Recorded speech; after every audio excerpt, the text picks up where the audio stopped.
Welcome to Through a Glass Darkly Radio. You're listening to us on United Public Radio. The intro song is Mark of the Doomslayer by Carl Casey at White Bat Audio. Welcome, everyone. Good to see you on this fine Sunday night. And let's just see some of the comments we have. Not a ton right now. So Logan says, when I was a kid looking at a big brown one in the grass, it flew up at my face. I've been traumatized ever since. All right, let's man, I'm just tired today. I ate pizza I shouldn't eat pizza because I literally gained 5 pounds the next day every time I have pizza. So of course I went into a carb coma, so I got some much needed sleep. And then I also did an interview with someone who has been called the finest magician since Crowley today. That's a good one, but he doesn't show his face. So I have to I'm exploring using an AI program that kind of does the lip syncing to create a persona and all sorts of crap. Can you hear that in the background, by the way? Can everybody hear that fucking noise in the background?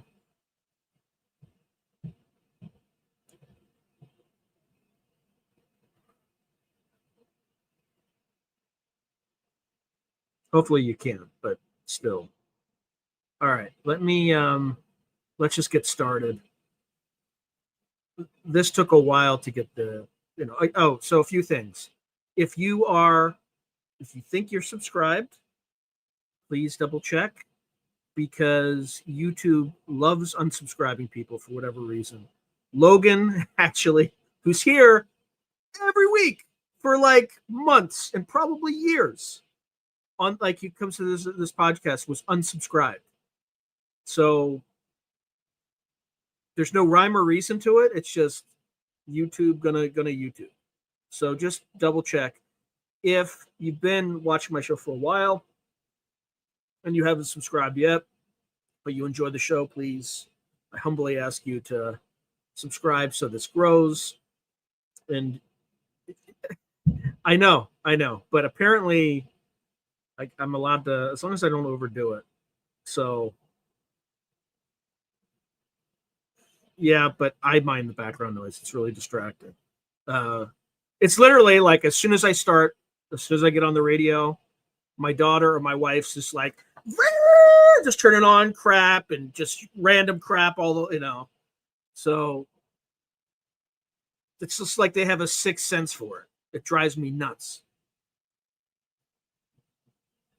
Sounds like a goat.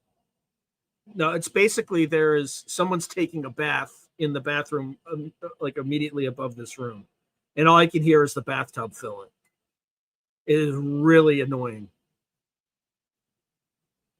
Yeah, exactly.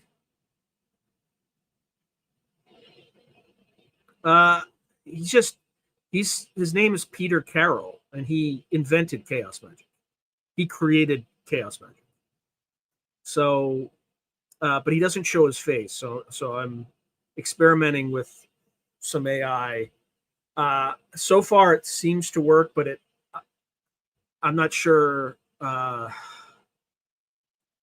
might only have like 10 minutes worth of like AI avatar style things. And so I'm not sure how it's going to work. So I haven't paid for the service yet, but I've experimented to show that it works. Like the lips actually sync. You can create an avatar. And I created a really awesome one for him. And I showed him before. And I literally said, like, what do you kind of like, if I were to put your voice into an avatar, what would you say? Like, I believe it would be like Gandalf or something. And then I showed him something that looked like Dark Brandon Gandalf. And he freaking loved it. He loved it. He's like, oh, that's perfect. Perfect. So anyway, greetings, Scott. No, he doesn't refer to himself as Crowley at all. And he has been referred to as the greatest magician since Crowley. And he doesn't refer to himself as that. He's not an arrogant guy. But yeah, it's not. It's like, I wonder if I can show it. Maybe I'll show it next month on my personal monthly. podcast, I'll show the basic mock-up I did of it. But it's pretty good. It's pretty good. All right, let me get started so we can get through this tonight. All right. So the Mantis paradox, shepherds or genetic engineers. This report examines the controversial phenomenon of Mantid or Mantis-like non-human intelligences through multiple lenses. It begins by summarizing the biological realities of praying mantises, Mantodia, their morphology, nervous system, and natural history to ground any discussion of insectoid aliens in real science. Next, oh, by the way, the idea is mine. The report is generated by AI, although I had to generate it about 8 or 9 times because it wasn't what I wanted.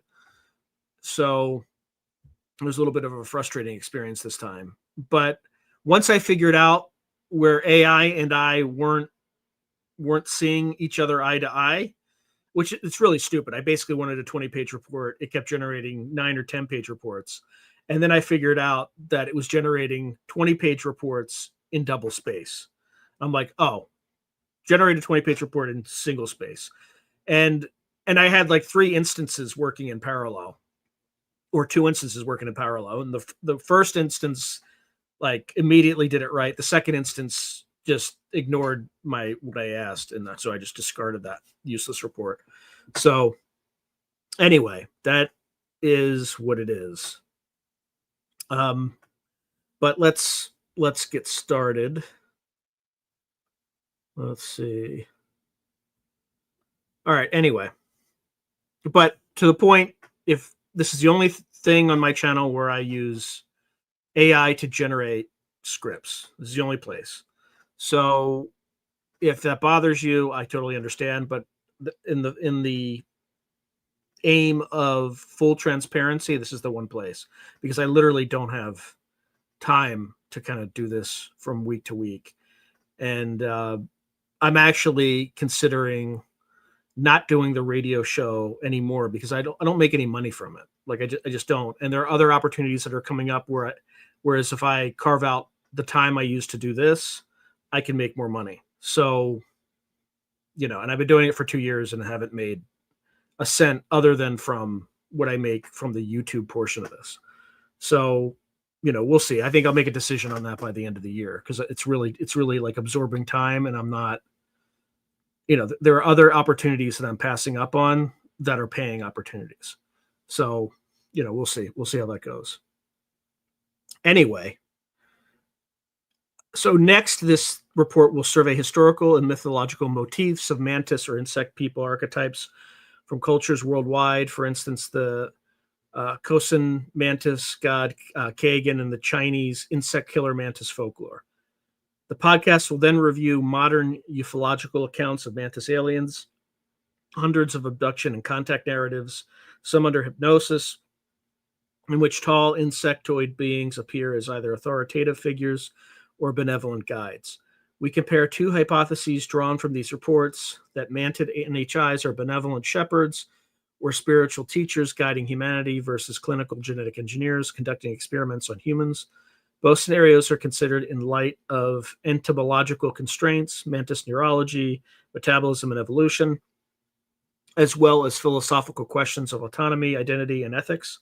Finally, psychological and archetypal interpretations from a Jungian perspective and comparative mythology are explored to understand why the mantis motif so frequently emerges in UFO lore and dreams. Throughout, the analysis cites peer-reviewed entomology, folklore, anthropology, UFO case histories, and expert commentary to provide a thorough, balanced overview of what mantid encounters might signify, whether they reflect actual extraterrestrials, deep psychology, or both. So stories of insectoid or mantis-like aliens have become a persistent motif in UFO and abduction literature. Witnesses frequently report encounters with tall, triangular-headed humanoids whose features closely resemble a praying mantis. These accounts often portray the mantis as highly intelligent and involved in human affairs. Some abductees describe the beings as wise mentors, even spiritual guides, while others depict them as distant scientists performing disturbing experiments, a dichotomy sometimes labeled as shepherds versus engineers. This report investigates the mantis paradox. Are these Mantid NHIs benevolent caretakers of humanity or cold clinical genetic manipulators? Addressing this requires a multidisciplinary approach. We first establish scientific context. What do we actually know about real mantises in entomology and evolution? We then examine mythological and cultural representations of mantis-like creatures, from African trickster gods to Chinese warrior insects. Next, we summarize ufological narratives and abduction testimonies, specifically involving mantid beings, drawing on published case studies, declassified files, and researcher analyses. We use these accounts to frame the two central hypotheses: the shepherd hypothesis, mantids as benevolent guides, versus the engineer hypothesis, mantids as genetic experimenters. We weigh each scenario biologically and philosophically. Are mantis-like creatures capable of intelligence, and what would their motives imply for human free will in society?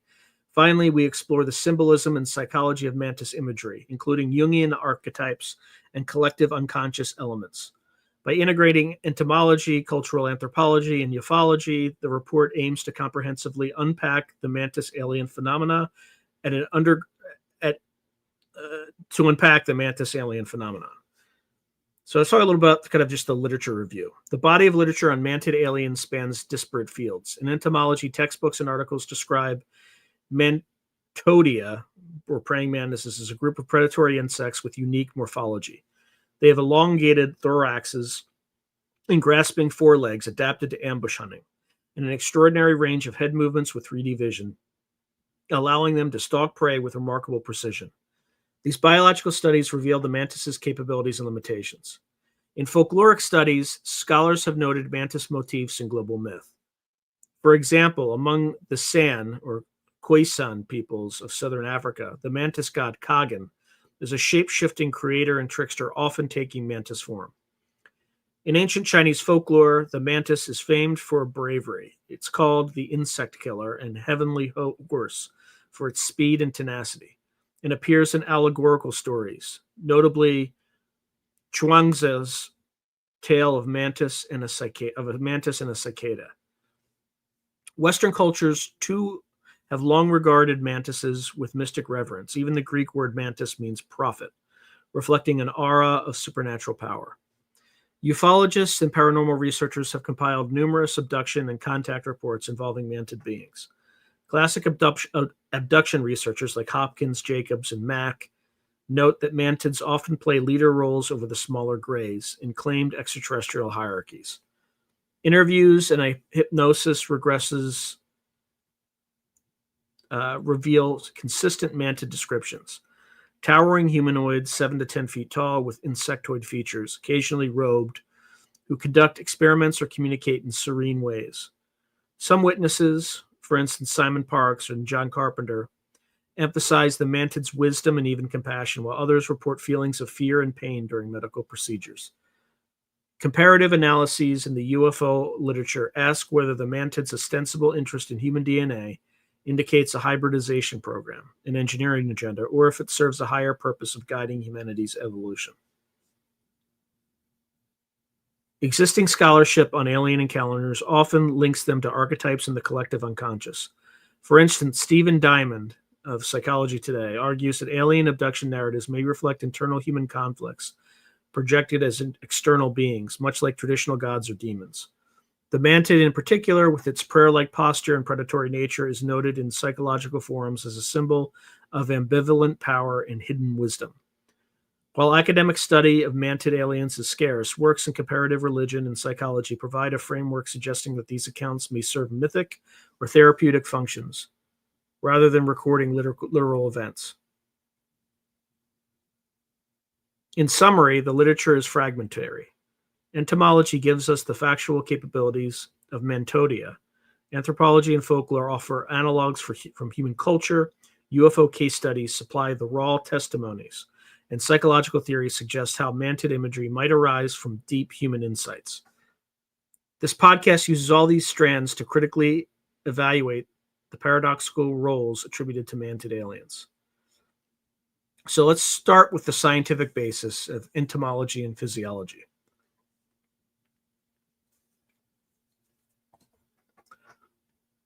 Praying mantises, order Mantodia, are real insects with highly specialized predatory morphology.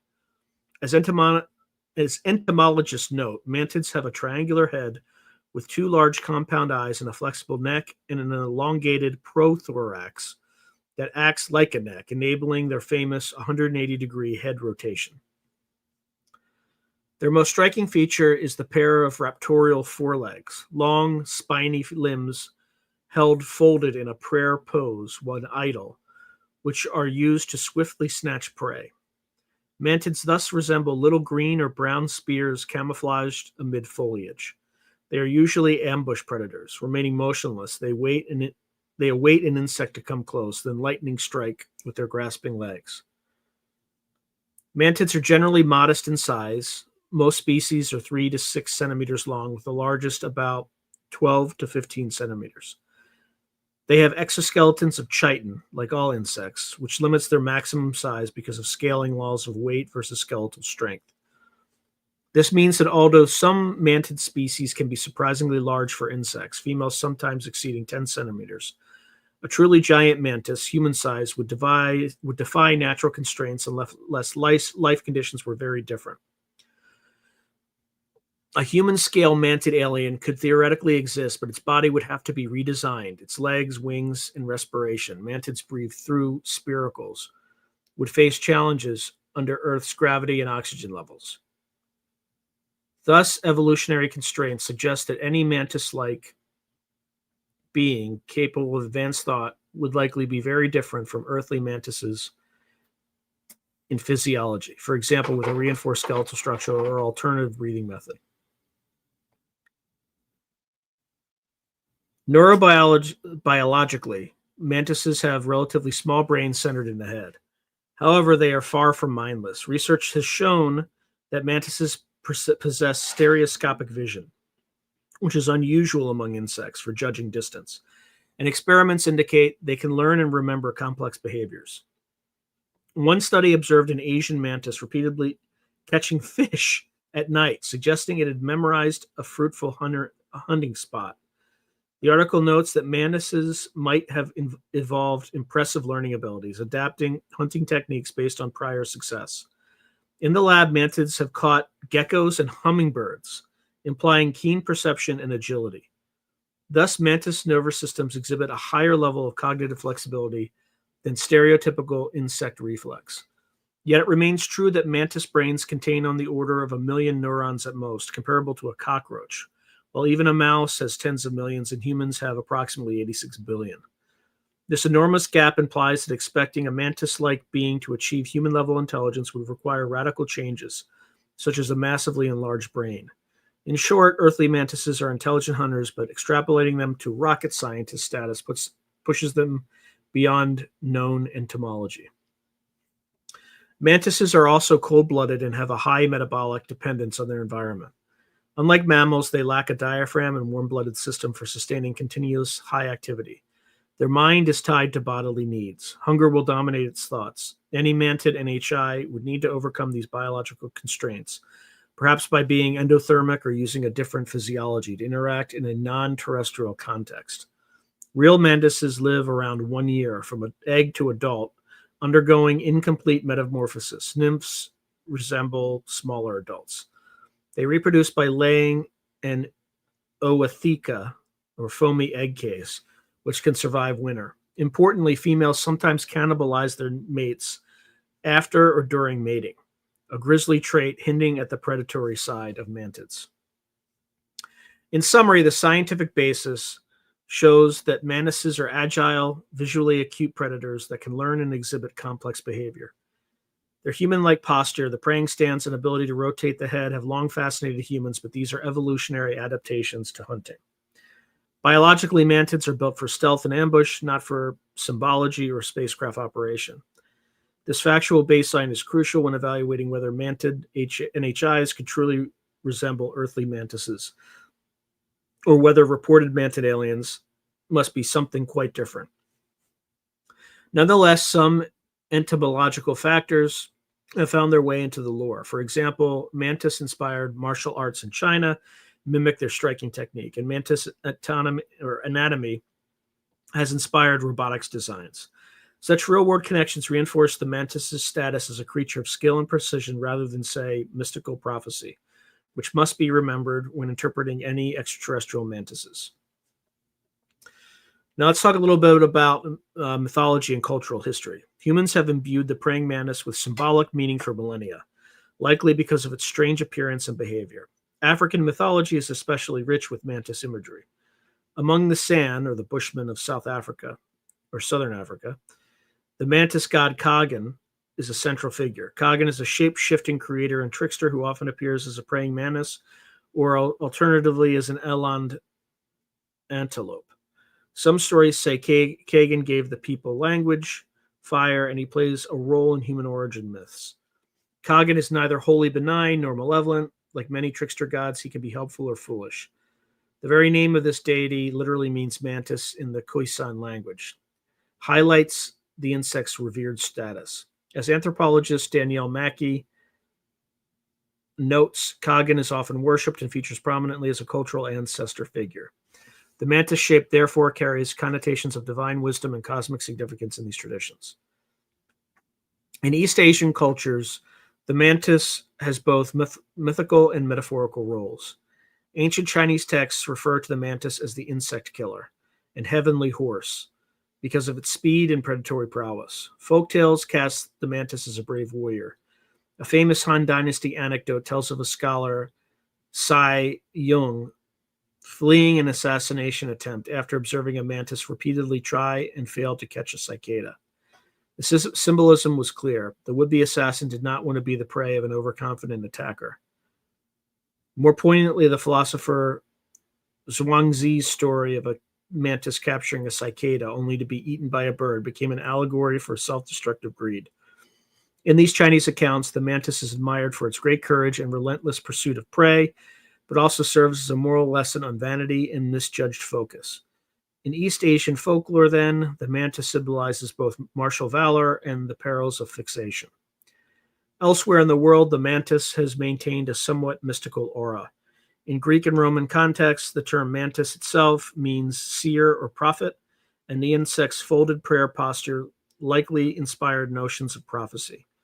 While classical myth did not feature a specific mantis god, the very etymology placed the mantis in a spiritual light.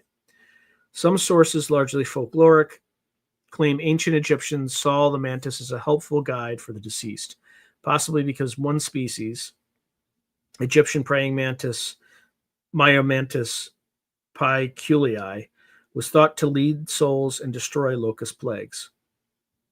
In Native American traditions, although there are few widely known mantis myths, some tribes viewed mantises as wise ancient beings. For example, one legend holds that a mantis existed before even the earth and humanity. Modern New Age and spiritualist sources compile such motifs. The praying mantis is often said to be a sign of good luck, patience, and meditation.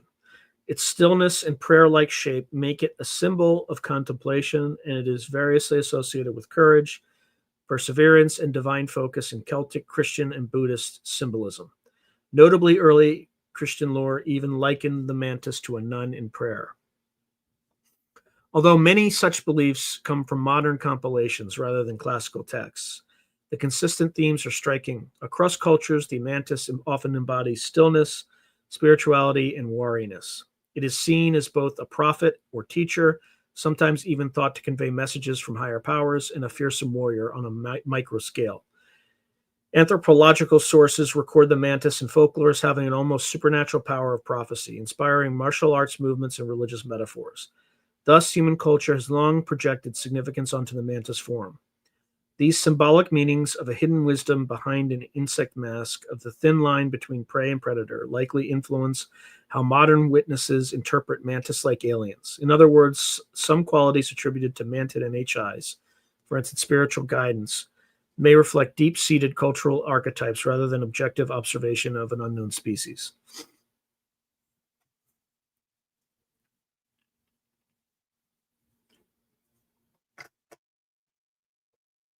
And then there's ufological narratives and witness testimony. Contemporary claims of mantis-like aliens come almost entirely from UFO folklore. abduction reports, and the testimonies of experiencers. While mainstream science has not documented any such beings, UFO researchers have collected hundreds of accounts describing encounters with mantids, insectoids, or praying mantis aliens. These reports often share remarkably consistent details.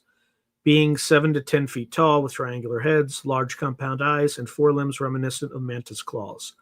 Many accounts describe the mantis as wearing flowing robes or lab coats, sometimes color-coded to indicate rank, purple for leaders, for instance.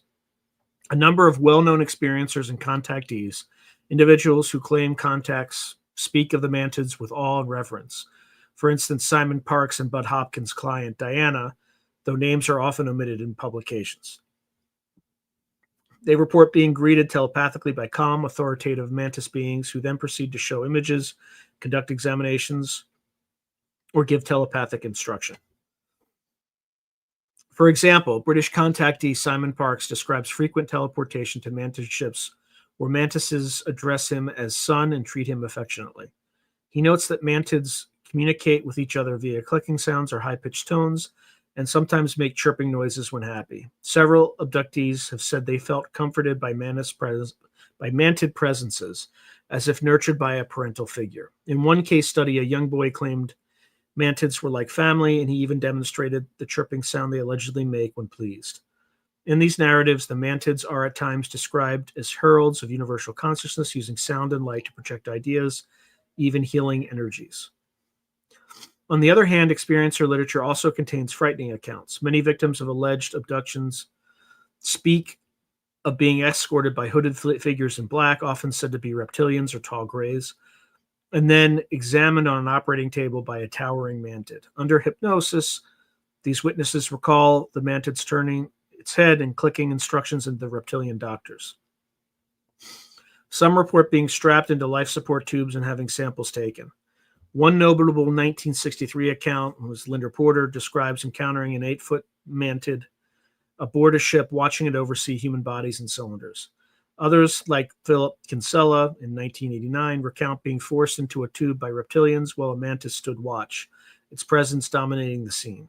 These memories are typically accompanied by feelings of fear, pain, and violation. Researchers John Carpenter and David Jacobs have even written that mantids are frequently perceived as the leaders or principals orchestrating the entire abduction process. Hybridity features heavily. Many contactees report that mantids oversee a program to create human-alien hybrids. This theme is so common that the hybridization program is considered a known phenomenon among those who study abductions. Abductees often find themselves subjects of forced pregnancies or have unexplained genetic changes, the so-called phantom pregnancy, or Pontefract cat syndrome, that some theorize are evidence of alien implantation. In several cases, humans have later found hybrid-like children born under mysterious circumstances and linked them to past mantis alien contacts. The British Souls Alight research group collected reports from dozens of contactees who described mantids conducting bloodless surgeries and transferring embryos. Even in government documentation, echoes appear. While officials to classified files such as Project Blue Book make no explicit mention of mantids, they tend to focus on craft. Off-the-record testimonies have emerged. For instance, surgeon-turned-Pentagon advisor Dr. John P. Jack Blitzer, not official, once reported sitting in on a U.S. Air Force briefing where an embassy did present evidence of insectoid extraterrestrials. And the 2023 UFO hearing before Congress included one witness, Captain Mark McCandlish, who anonymously mentioned insectoid figures in passing testimony. I don't think that's right. I think that's bullshit. I don't recall that at all. However, no Pentagon or NASA report has confirmed mantis aliens. Thus, we rely largely on UFO researcher publications and interviews. Overall, witness testimony paints the mantids as highly advanced, enigmatic beings. Some see them as benevolent educators who telepathically share knowledge, while others regard them as cold scientists who dissect human subjects. The consistency of descriptions across countries from the U.S. to Canada to parts of Europe is remarkable. Independent reports often describe the same physical details and behavior. Ufologist Philip Kinsella even noted mantids in 1989, suggesting the theme extends back decades. Nevertheless, skeptics argue these patterns could arise from shared cultural motifs, as Diamond discusses. The question is whether such accounts are literal truth about alien visitors or projections of a collective myth. In what follows, we take the content of these narratives seriously in order to evaluate their implications, even as we keep in mind that they come through human perception and memory.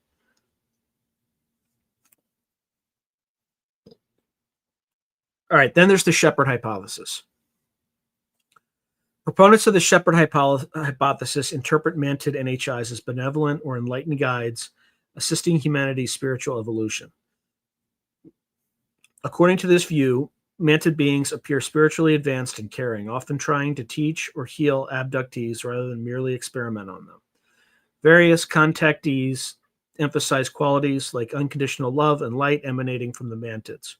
For example, one abductee described the Mantids as projecting holographic images of possible futures to warn humanity against destructive paths. The Coroflot Mantis aliens report notes that some people return from the experience with the Mantids with a positive, uplifting perspective, claiming the beings have telepathically afforded comfort and even increased psychic abilities. Some reports describe Mantids singing or swaying with light frequencies as if teaching through sound and color. Hangar One's compilation mentions that Mantids are said to be masters of vibration, using sound and light to heal and create. Such descriptions fit a spiritual teacher archetype, emphasizing patience and nonviolence. Some accounts link Mantids to themes of personal transformation. The Hangar One narrative notes Linda Porter reported being shown concepts involving the human soul by a Mantis encounter. Other experiencers claim they gained empathy or a deeper understanding of their life mission after Mantis contact. Simon Parks and similar contactees report feeling unconditional love from the Mantids. Parks likens them to a higher priesthood overseeing human destiny. In these stories, humans are the students. The Mantids speak to the heart, imparting guidance on living in harmony. The idea is that Mantids, having evolved long ago, now act as cosmic guardians or shepherds, nudging humanity toward enlightenment and away from self-destruction. This aligns with the mythological motif of a teacher coming from the skies. Within the UFO community, sources like Angels of Light, which is a research group, and channeled entities like Bashar reinforce the shepherd image. For instance, some channel messengers describe Mantids as part of a hive consciousness focused on collective harmony, not individual dominance.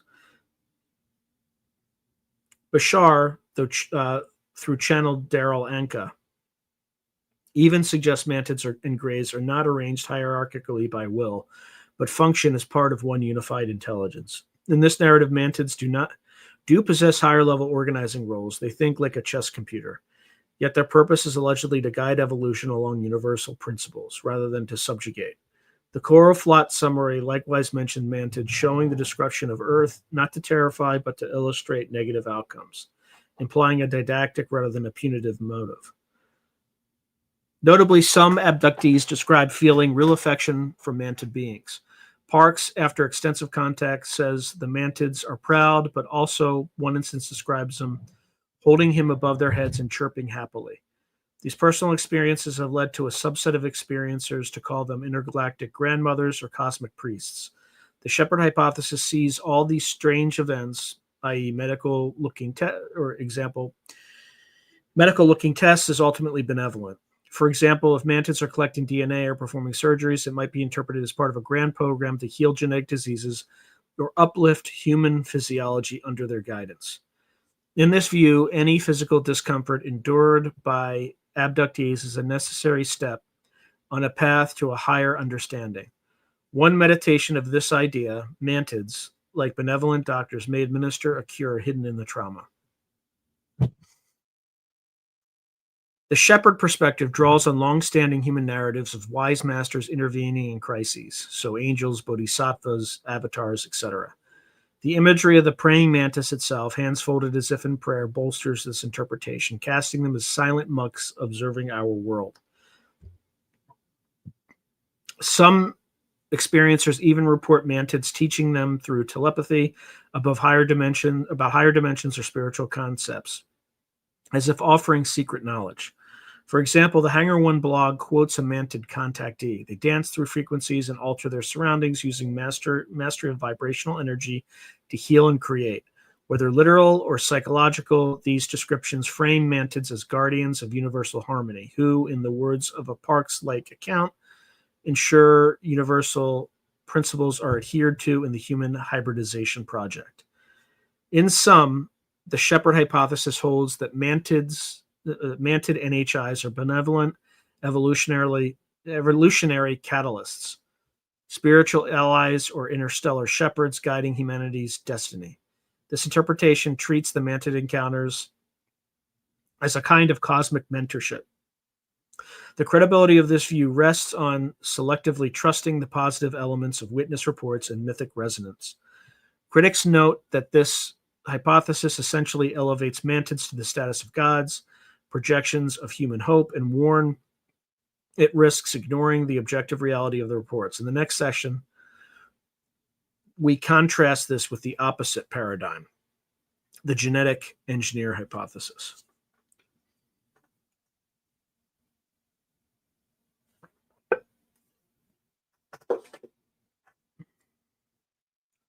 The genetic engineer hypothesis sees Mantid NHIs not as spiritual mentors, but as detached scientists resembling entomological geneticists or futuristic surgeons with an agenda of controlling or altering human biology. In this framework, the Mantid's incredible intelligence and clinical demeanor imply a dispassionate approach. Humanity is experimental material, not a beloved flock. Many elements of the abduction narratives fit this interpretation. Witnesses often recall undergoing routine medical procedures, chest incisions without blood, tissue sampling, and examination of embryos. The Mantids are reported to oversee these procedures, sometimes while smaller greys operate the instruments. The overarching theme is one of observation and manipulation rather than teaching. A whole hybridization program described by researchers like David Jacob has Mantids as chief architects, genetic engineers, designing a new species with humans as raw DNA banks. According to some experiencer accounts, the Mantid's interest in human DNA is pragmatic. The Coroflot report states the Mantid's fascination with human DNA and behavior is evident in abduction accounts. Researchers paraphrase that the Mantids wish to conquer and control Earth rather than aid in human ascension. In other words, rather than kindly guides, Mantids might be, in some narratives, acting in self-interest, possibly establishing human hybrids as a workforce or ecological assistance on Earth. Those who favor this viewpoint to episodes where abductees are left feeling violated or used. Pregnancy by alien embryo is a common horror among abductees. In such stories, the Mantids are clinical about the process. The emotional well-being of the human seems irrelevant. They show little empathy as they inject or extract materials which suggest a purely experiential or experimental motive. Motivation aside, the portrayal of Mantids fits within them being engineers of life. Parks quotes some channeling sources who depict Mantids using frequency technology to manipulate energy in sterilized laboratory-like environments. For example, the Hangar One excerpt says Mantids don't consume physical food but absorb energy from light and sound and have third-eye lasers for healing or levitation. These are precisely the skills one might expect of advanced geneticists, control over matter and DNA via energy. In some accounts, Mantids are seen in white or silver lab coats. The loose robes could also signify sterile gowns, reinforcing the scientist image. The atmosphere of Mantid encounters often resembles a cross between a biotech lab and a temple, blurring the line between researcher and priest, but leaning heavily toward the former in tone.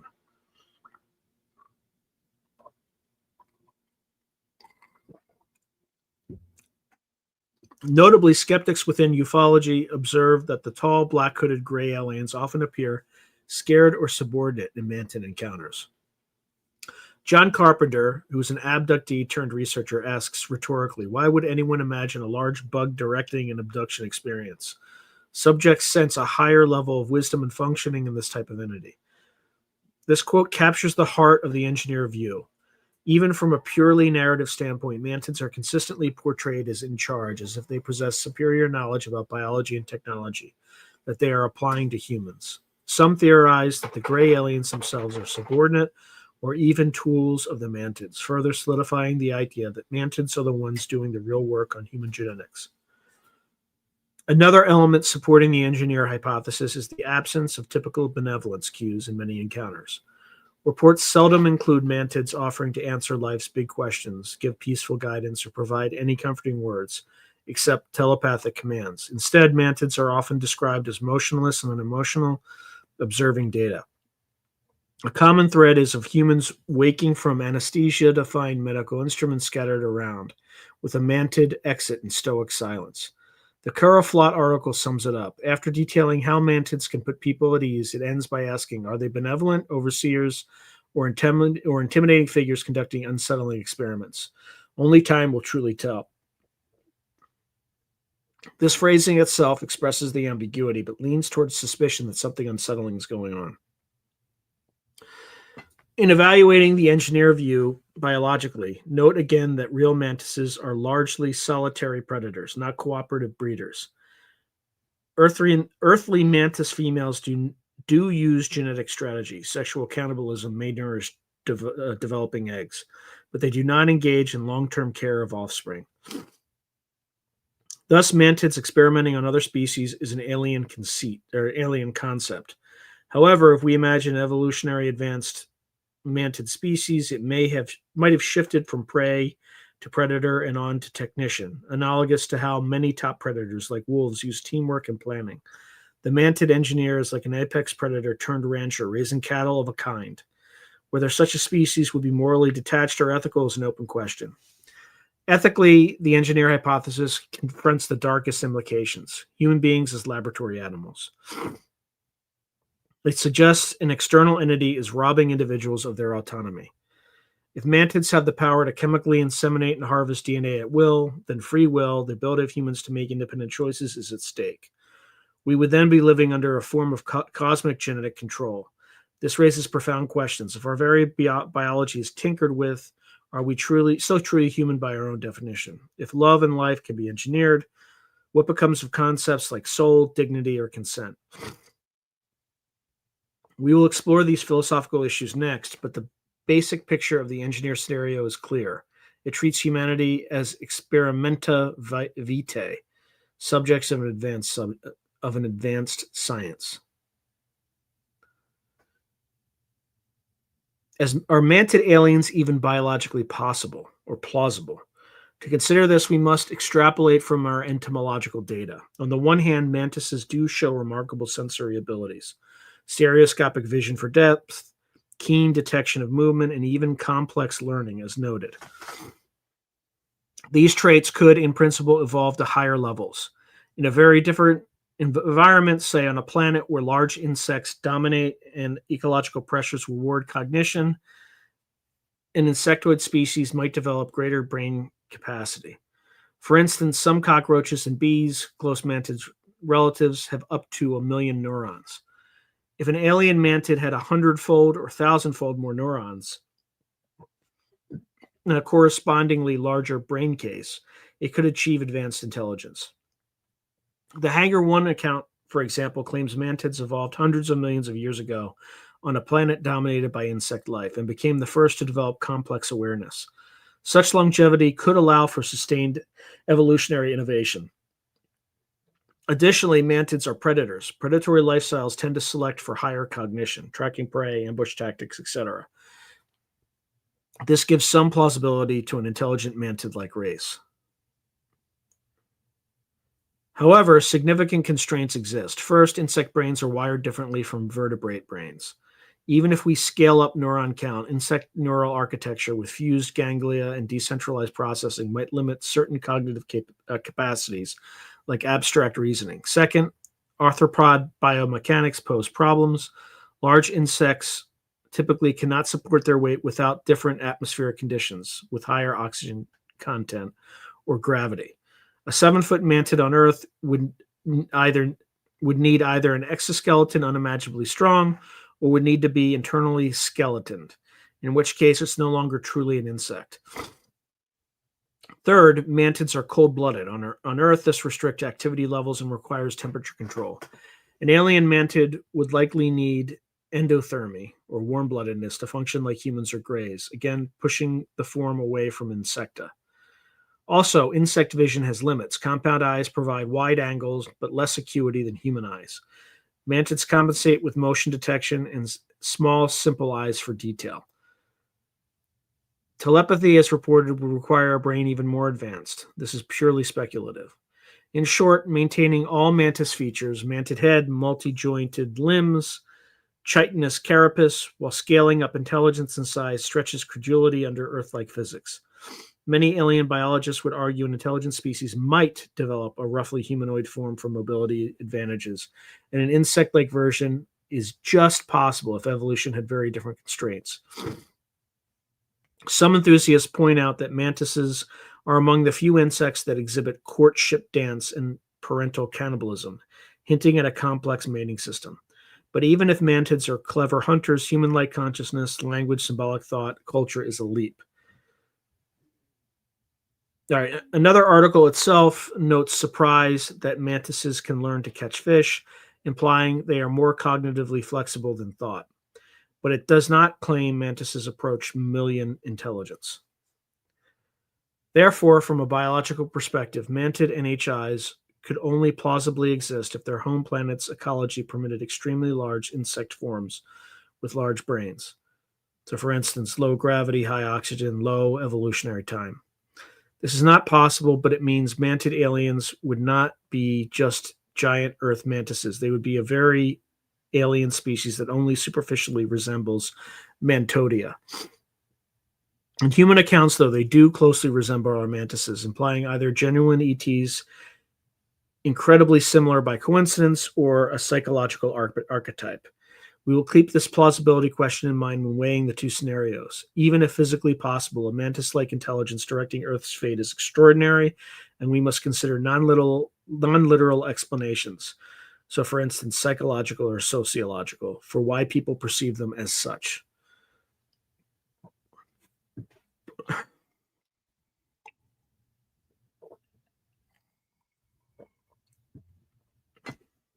Now, let's talk about ethical and philosophical implications. Whether mantid NHIs are friendly or hostile, their alleged existence raises profound ethical questions. Free will is chief among them. If some external species is orchestrating human genetics or evolution, humans' autonomy would be fundamentally compromised. The so-called alien agenda described by some UFO researchers explicitly involves sacrificing human free will. By covertly manipulating our perceptions and choices, an alien force depends heavily upon us, relinquishing our collective free will. This claim, if true, has terrifying implications. It suggests that mantid engineers might deliberately dull our critical thinking to conduct experiments unopposed. Conversely, as shepherds, they might claim to preserve free will by stealthily guiding us toward what they deem best for our species. Philosophically, both cases challenge the notion of human agency. If we are biologically altered to change our nature, are we still the same moral agents? The question of identity and humanity also arises. If mantids create human-alien hybrids, what is the moral status of these half-breeds? If a human being carries alien DNA, is that person still fully human or partly an alien? These parallels current debates on gene editing. Ethicists caution that germline modification, i.e., making heritable changes, could threaten our sense of identity. Imagine an extreme version where an alien species splices itself into us. The concept of personal and species identity becomes blurred. Some abductees have reported that after hybrid pregnancies, they felt a kind of dissociation or estrangement from their former selves. This existential side of mantid contact is seldom addressed by UFO researchers, but it echoes questions in philosophy of mind. What defines us if our bodies are not exclusively our own design? There are also societal and power dynamics to consider. If mantid NHIs treat humans as subjects, it introduces a cosmic scale version of colonialism. Ethically, using another sentient species, us, for experiments without consent is generally viewed as egregiously immoral in human terms. Imagine biomedical testing on humans without permission. The clandestine nature of the abduction suggests a violation of universal rights. Some abductees perceive the Mantids as violating human rights on an interplanetary scale. This ties into larger issues of conspiracy and authority. Many ufologists interpret government secrecy, the supposed cover-up of alien agendas, as evidence that humans as a society have lost control over their destiny. The Mantid scenario thus doubles as a metaphor for real-world ethical violations, unapproved experimentation, manipulation by elites, etc., which can be psychologically distressing even without literal aliens. From a philosophical standpoint, the mantle of intentionality is uncomfortable. If Mantids are engineers, every human developmental step has meaning within their scheme. Questions arise like those asked by John Mack. Are we merely cattle in an alien farm? The shepherd view casts them as benevolent stewards, but then the philosophical question is, do they have the right to intervene in our evolution, even benevolently? Here the ethics become subtle. Our own history debates the morality of playing God via technology. We worry over genetic engineering in humans. For example, genome ethicists insist germline editing should be approached with extreme caution. Mantids conducting germline alterations on us without democratic debate would violate our ethical norms. Yet shepherd advocates might argue that Mantids as a more advanced intelligence have a broader perspective and can justify it as a form of cosmic fatherliness. This paternalism is theologically reminiscent of doctrines like divine predestination, but it clashes with secular values of self-determination. The Mantid paradox forces us to question, if someone or something has the power to direct our future, should we allow them to? And if so, on what terms? Finally, the societal impact of widespread belief in Mantid aliens is notable. The UFO literature itself warns that seeing ourselves as passive subjects can be disempowering. Stephen Diamond comments on this tendency. He argues that attributing human creativity to aliens takes a cynical and disempowering view of humanity. In other words, whether or not Mantids are real, believing that Xenomantis guides our evolution can undermine human initiative. Cultural implications include new religious movements or cults forming around Mantids, or conversely, deep anxiety and paranoia. Ethically, these beliefs influence behavior. Some experiencers become activists, warning others about the alien agenda. The possibility of Mantid engineers that thus touches on free will, our beliefs self-chosen, responsibility, who's in control, and collective identity. Are we one world or part of something else? In conclusion, both hypotheses challenge fundamental concepts. If Mantids are shepherds, humanity must grapple with the idea of a higher intelligence guiding us, touching on spirituality and destiny. If Mantids are engineers, we face the ethics of consent and the horror of being a lab subject. In either case, we have to consider the value we place on autonomy. Our analysis shows that there is no straightforward ethical solution without more evidence.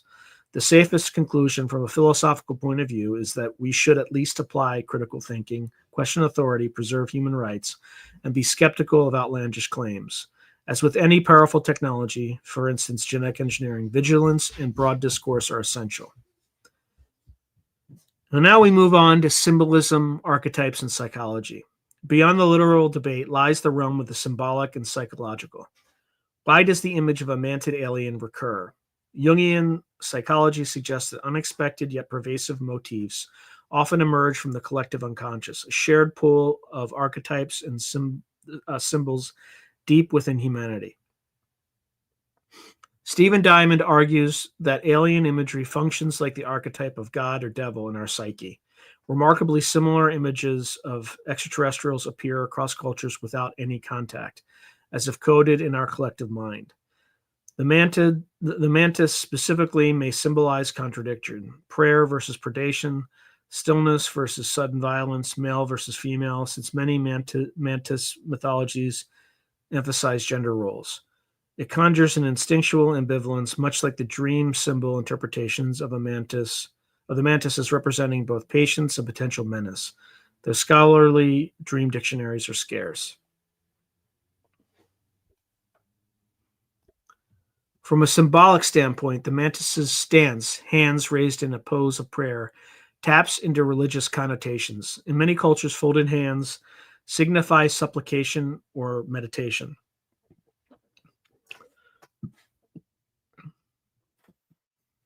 The mantis looks like it is engaged in constant silent prayer or contemplation.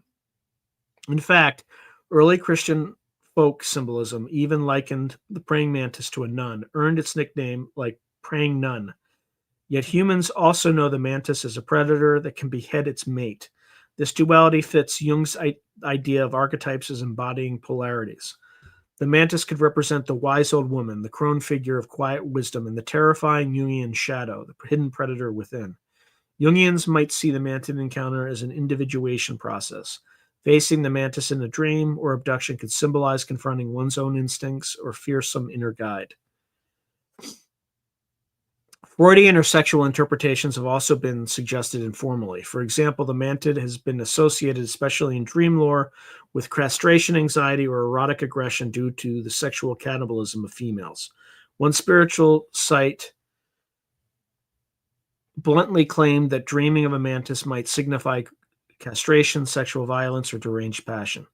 Although not scholarly, this reflects an undercurrent of human fear. It is tempting to view the mantid aliens as the embodiment of forbidden, insatiable desire. They want our genes, consume our autonomy, and conversely, in New Age contexts, the mantis is a symbol of calm focus, meditation, and messages from higher realms. This mirrors the two ufological narratives of predator versus prophet. From a psychoanalytic perspective, one might argue that mantid alien abductions could be expressions of trauma or mental conflict. Trauma psychologists note that abduction reports share patterns with PTSD and sleep paralysis accounts. The mantid image might be a manifestation of stress. Some researchers think that mantids, with their insect-like appearance, are the evolved stage of the deep fear of bugs of the unknown. According to Jung-inspired analysts, the mantis could symbolize the archaic self within each person, something alien and instinctual. Diamond's article implies that one should ask, what possible archetypal or personal significance might this symbolic imagery convey? If hundreds of abductees independently describe mantids in similar ways, Jungian thought would suggest that mantids might be an archetype of transformation. They eat the old, the mate, and propagate new life, eggs, metaphorically forcing change.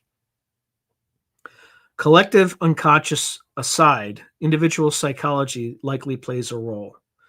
Many reported abductions begin in childhood. Some psychologists propose these memories could stem from ordinary childhood trauma transmuted into an alien narrative during hypnosis. The mantid's eeriness suits dreamlike memory. Human brains are adept at finding patterns. A human seeing shifting shadows and feeling paralyzed can interpret vague sensations as an insectoid figure. Carl Jung wrote about menacing figures in dreams, often being projections of the anima animus or repressed feelings. A mantis-like figure might personify aggression or critical judgment from one's own psyche. In this line, mantid aliens are analogous to medieval demons or guardian angels, personified mythic images. Finally, the mantis imagery taps into the archetypal themes of evolution and destiny. Mantises in myth, especially Kagan, are linked to creation. Jungian analysis of UFO lore in general suggests that these stories emerge when humanity is at a cultural crossroads. Some say the surge of alien symbols reflects anxiety about technological change and environmental crisis. The mantid, an insect in intimate contact with nature, reminds us of ancient natural wisdom in an age of machines.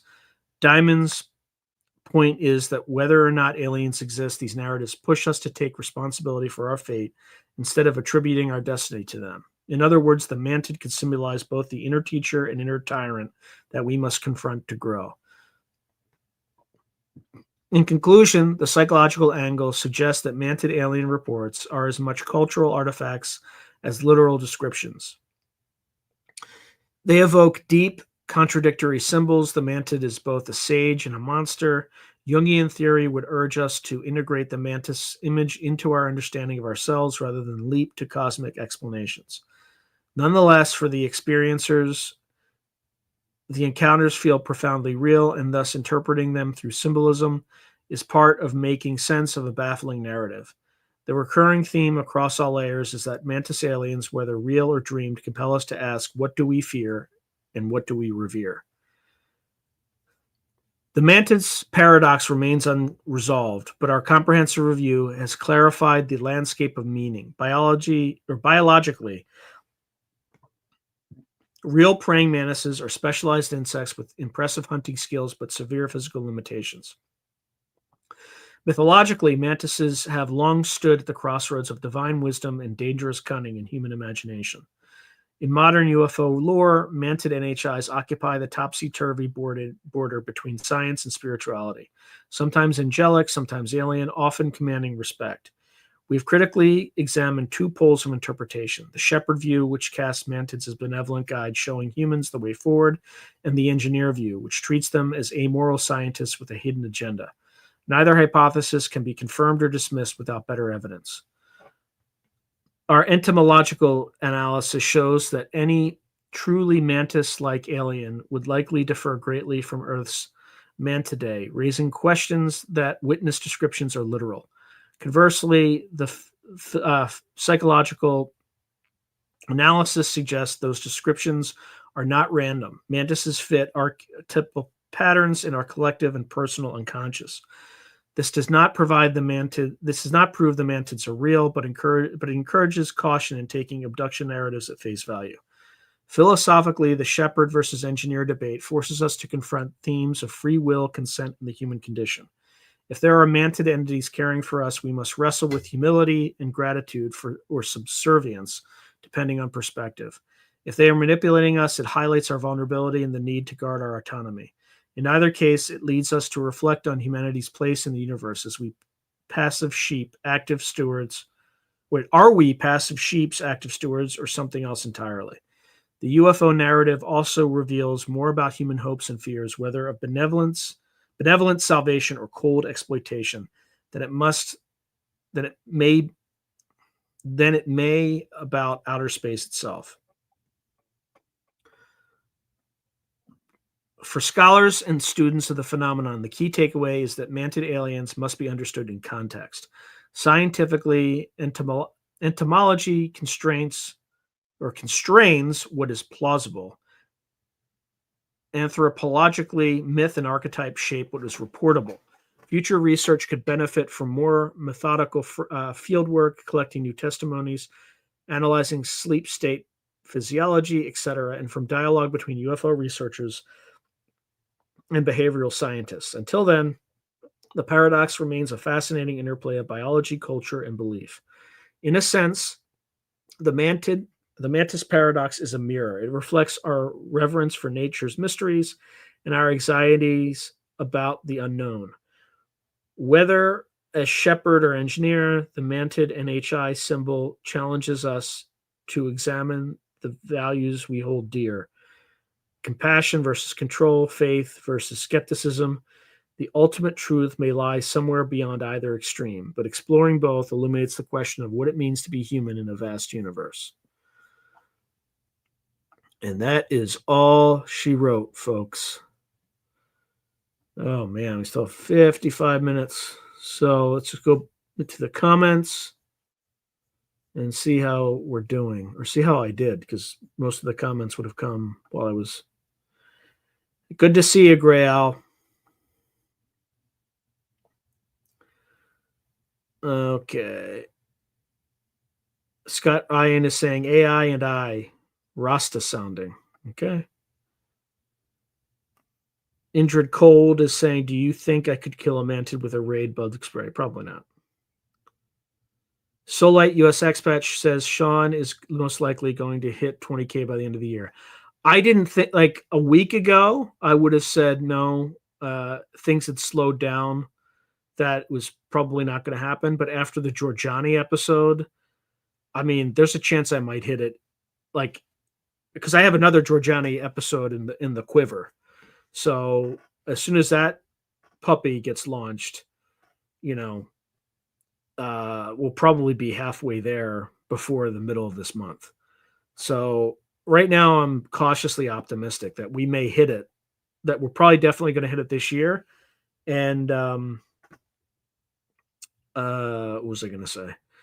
And could potentially even hit it as early as the end of this month. We'll see. And there's someone I just talked to over the past few days who claims to have the ability to, you know, get intercessors to help out from call it the metaphysical realm. And I said, okay, if I get to 100,000 by the end of the year, which seems to me, extremely low probability, then I will like reveal that it worked. But we'll see. I'm skeptical because it's too good to be true. Um, okay, so Gray Owl is saying the Gray Owl tapping into a couple Hennessy eggnogs to prep for an unexpected snowstorm this evening. Up I, the socialist bloc known.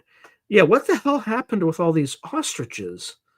I mean, like, your government is freaking barbaric. I mean, totally fascist. I mean, I've never seen anything I mean, it's just evil. It's just some evil stuff, man. Okay, so Alley Cat say, I think it's fair. AI only adds structure to your raw thinking analysis for clarity.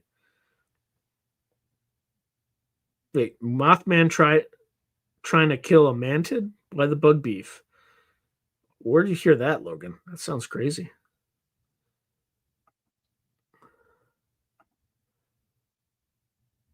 Let's see. Just going through these pretty quick.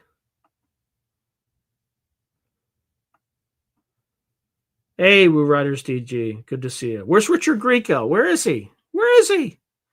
We got to get Grieco on the show. Thank you. I appreciate you, Woo Riders DG. Hope all is well. Yeah, it is. Hey, Heisen Girl. Good to see you. Let's see.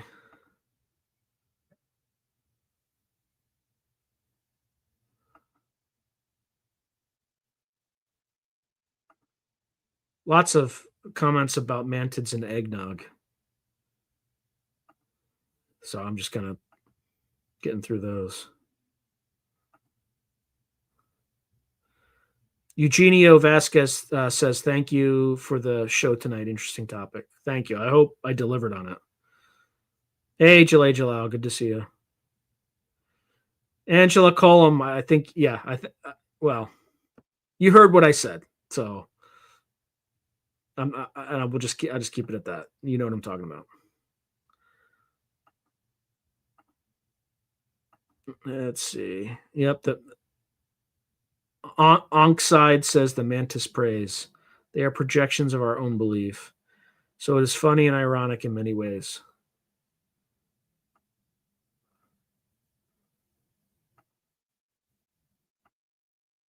Yeah, thank you, Solite X. Yeah, that's a good point.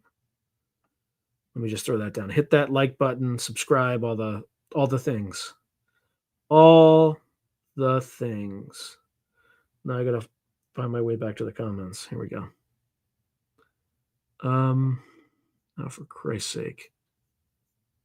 I don't even know where I left off now because oh, here we go.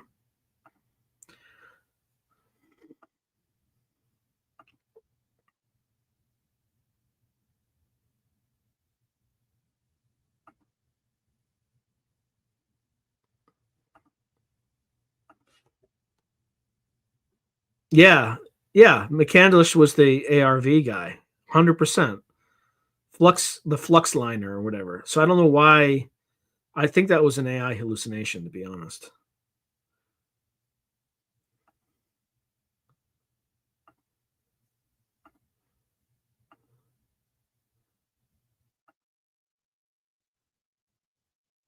Are you guys just going to get the purpa drunk? The purpa drank?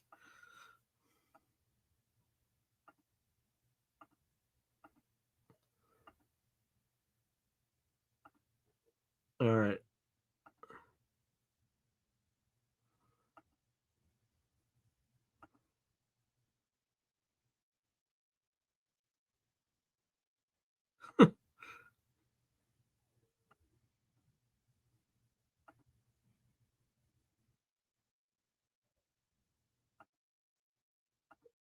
Sorry, I'm just going through. So Hello FS is saying the Nazca cave footage is the only thing I found that has them in a physical form.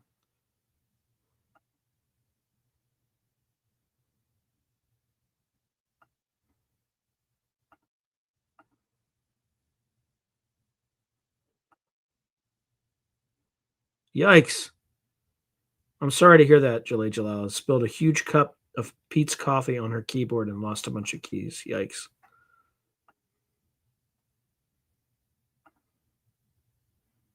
Hey, no worries, Spider Bite, but you shouldn't have said that you missed the start because Gray Owl's going to come and shame you. There it is. I didn't even see the comment, but I knew it was coming. So I warned you, and you got it.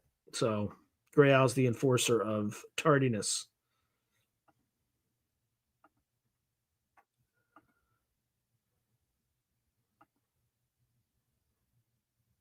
All right, I'm going to get a quick drink.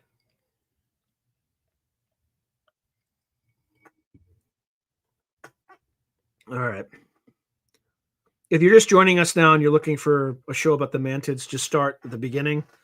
And then, because I've gotten through the scheduled programs or the regular scheduled program.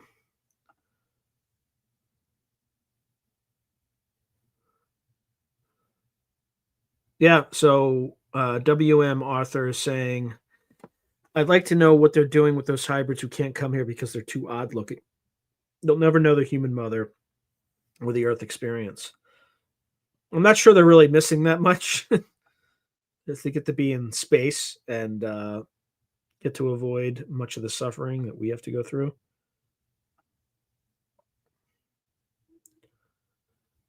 Yeah, so W author, I don't like feeling helpless to stop them. Well, I also don't like feeling helpless against California taxes. So I prefer strange alien beings to the slick-haired psychopath who is my governor.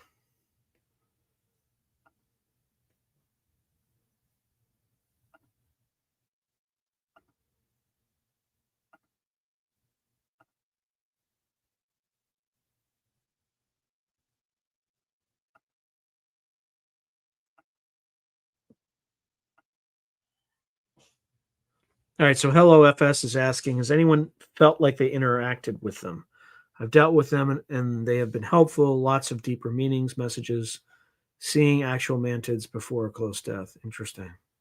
Thank you for sharing. That's fascinating.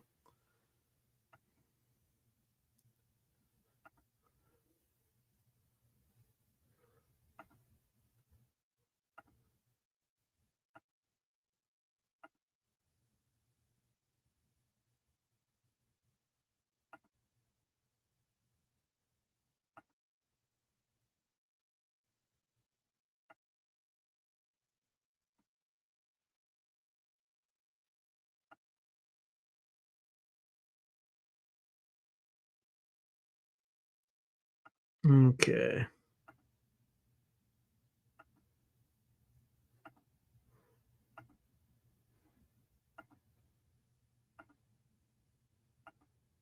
Oh, yeah. Yeah, that's right, Angela. Oh, hell yeah, definitely going to hit 20K. I hope I hit 100K. Let's see.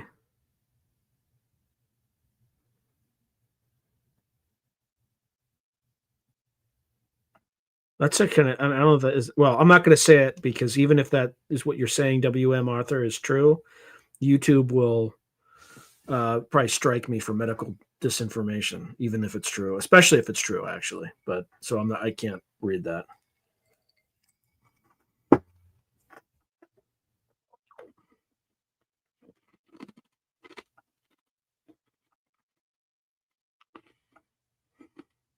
Mm-hmm.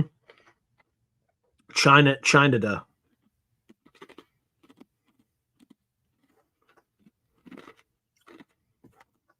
Yeah, that's the crazy thing about it. So Solite US expat is saying, I heard on Redacted by the lady that owns that ostrich farm that those bugs have the antibodies to cure avian flu or something like that. Yeah, which probably says that the psychopaths who are the psychopathic elite are probably going to release something like that on the human population. So those ostriches would not be helpful to be alive.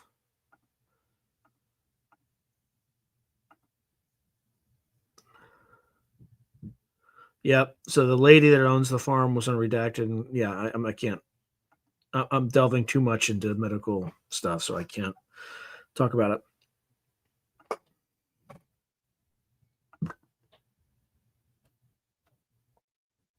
Yep.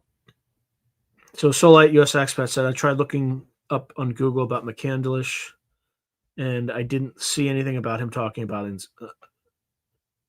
Yeah, I think Google hallucinated, or not Google, but the AI hallucinated on that.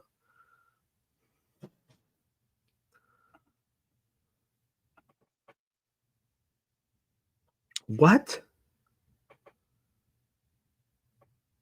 How are you paying 60,000 in property taxes in California? Is that a year, or is that just your entire the entire time you've been here? Because I mean, if it's the entire time you've been here, let me think how much I've paid. I would have paid so. Um,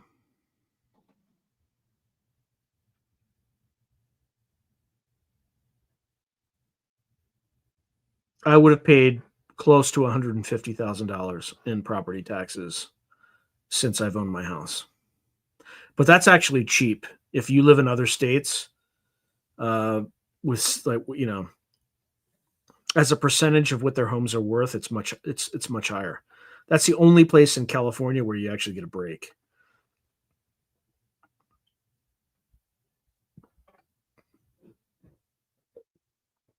Who knows?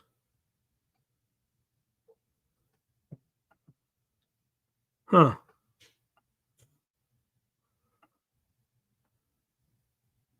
Oh, so that's not bad at all. That's a bargain. It's like 2 grand a year. That's cheap.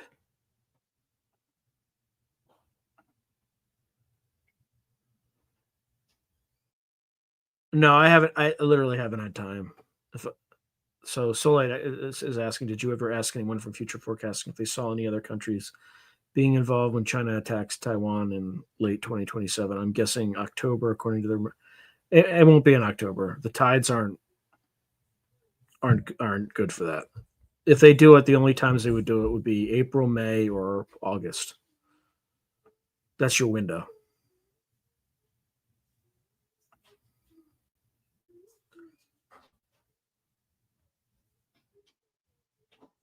Not in California. They're not. That's the beauty of California. All they can do in California is increase the property value of your house by 2% per year, and then if there's any like local things on that. Whereas a lot of other states will just say, "What's your house worth?" Okay, you know, uh, and then they just take a set percentage of that. So that's the only place where California is ahead of the country in terms of having reasonable property taxes. That's why when people own a house in California, they never sell it.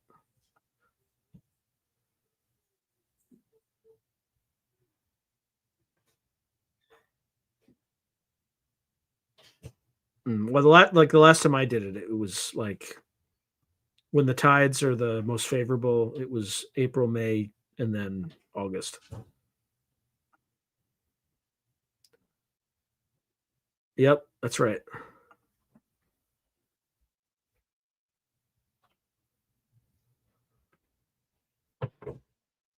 Well, they're building a factory in the U.S. just in case it happens, because if the Chinese take Taiwan, we're screwed.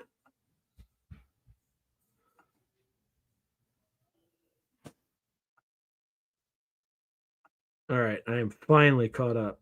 Good lord.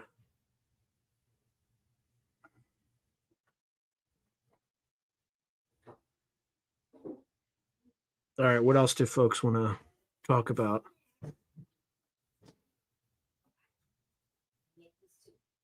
Trump announcing nuclear testing during the meeting with Xi was suspicious. That's LOF5. Yeah, it's not great. It's not great, but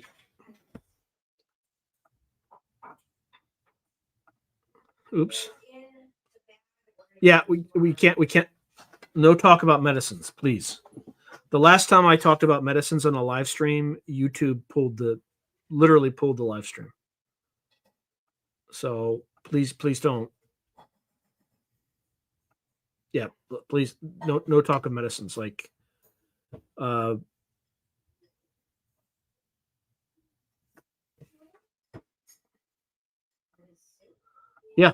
yeah, it's out of control. It is totally out of control.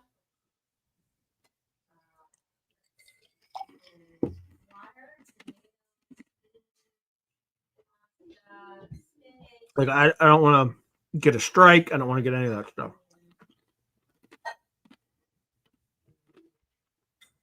Yeah, it's totally stupid, but these people are fascists. I mean, they're out of control.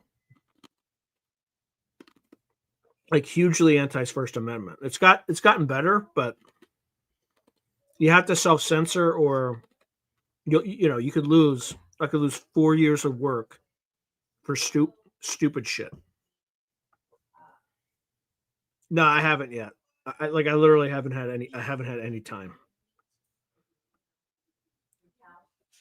Like it's just constant work. So I will probably hit him up in like a week or two because I just again I don't have.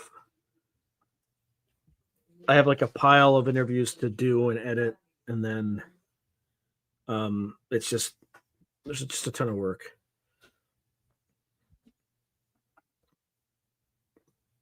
Yeah, but again, Spiritual Ascension said we can't be worried about them censoring the truth. Yeah, I'm not worried about that. I'm worried that they'll take a channel that I've developed, close to 800 or over 700 episodes on, or 700 videos, and just take it away overnight. No explanation. No, it's just an area I just don't touch anymore.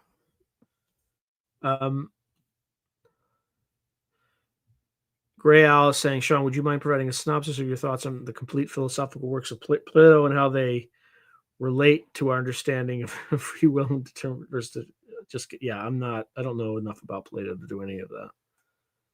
No, don't WM author, don't worry about it at all. I'm not upset with you or anything like that. You don't need to remove any comments or anything. Like totally fine. I haven't talked about them and I haven't endorsed pro or con, so I think we're okay. So for all medical advice, just go to a professional. I personally don't, because I don't trust any authority anymore. So, but I should maybe just find a good doctor that you trust and that has not steered you wrong, but somebody who's professional, and then just leave it at that.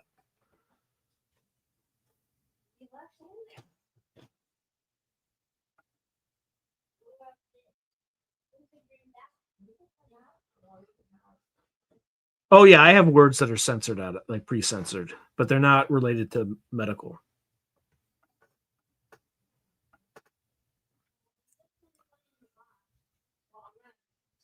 All right. Man, I have so much stuff that still has to get done though. So spiritual ascension, but these truthful topics are going to be targeted. It comes to the territory we don't pacify. Yeah, my view is if they censor it, then whatever it is true. Like that's my default now. Like if they try to censor it, that means it's true.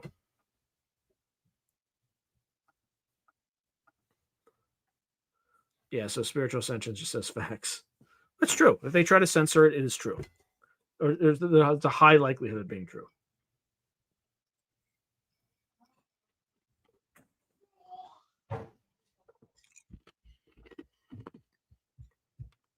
They've pretty much blown their wad on this.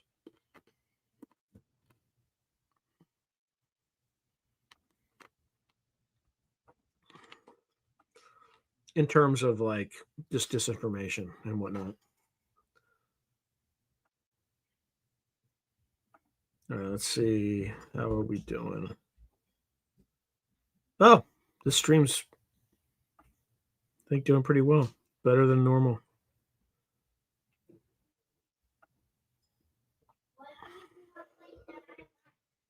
Yes, the Hunter Biden laptop was exactly one of those.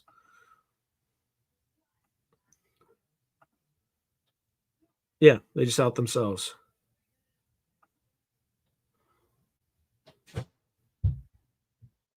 Oh, UK is out of control. Like, if they tried that shit in this country, there would literally be violence. Um, but they've all had their weapons confiscated, so they have nothing to fight except clubs. I mean, so Solite US expat says it sucks. We had the First Amendment and we aren't allowed to talk about certain things and certain countries doing horrible things. Oh yeah, yeah. I'm not. Yeah, let's not touch that category. But we all know which certain country we're talking about. Um, but we can talk about the utterly incompetent government of the United Kingdom. And apparently, Prince William's talking about like, oh, we have to put aside our differences and confront climate change. No, we don't. How about you don't fly on all your private jets? And by the way, you're just a human parasite. You don't really have a job. You were born to be a celebrity just because you were born. So anything the British royalty says, just ignore it.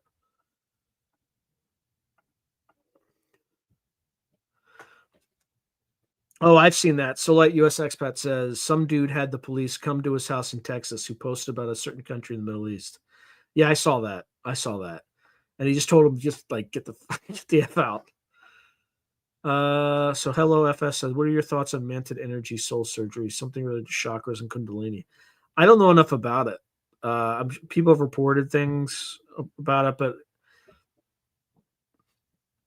I'm at the stage of my life that if I don't have like a personal connection to something, I I will talk about these things, but I have no way of knowing if they're true unless it's personally happened to me, which it hasn't.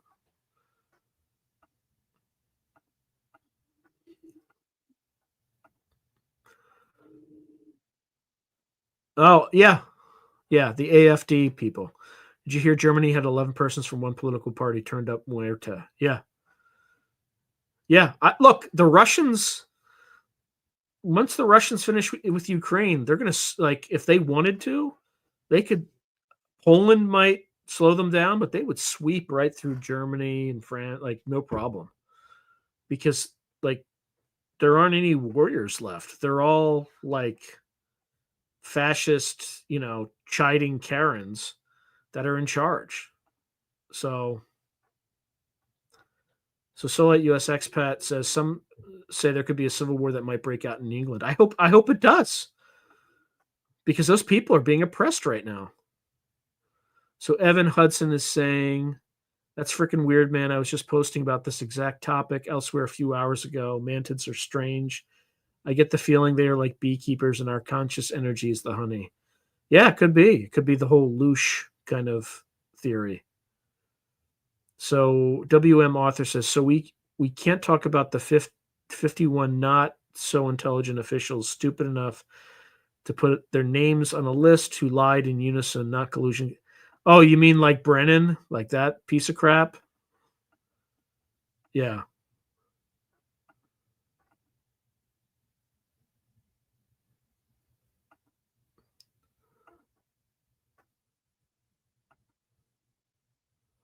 Okay, so Solite US expat is saying, I heard about that. There's a German reporter that is seeking asylum in the US. She has all the evidence. She has been threatened. Of course she has. So, yeah, I have a friend who used to work in CIA, and he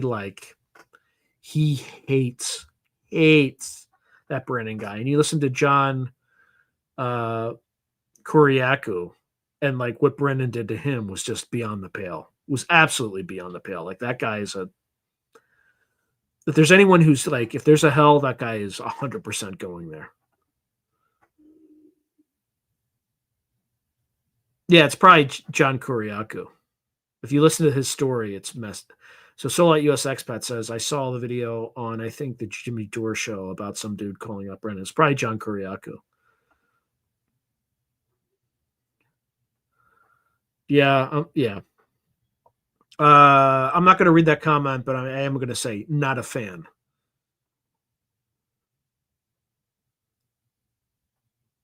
Yeah, he's not a good human being. So Sinner 1337 is saying, "Give it to me straight. Is 3i Atlas a Mantid combo?" I have no idea what 3i Atlas is. There's so much conspiracy stuff, but Jaleh Jalal has an answer. It says, "No, Sinner, no, definitely not." So who knows? I'm increasingly of the belief that all these UFO hearings are a distraction from the real topic, which is human potential. That's where I stand right now. You could start with the double slit experiment, right? Which is basically involves the observer effect, and reality doesn't manifest until you're observing it. So I think all psychic abilities, magic, prayer, all that stuff has been shown empirically to work. It takes studies from Dr. Dean Raid and things like that. And I think that we possess the ability to shape reality in ways that we can't even possibly imagine. And that's what the big secret is. And they don't want people doing that. So they distract us with all this other nonsense. And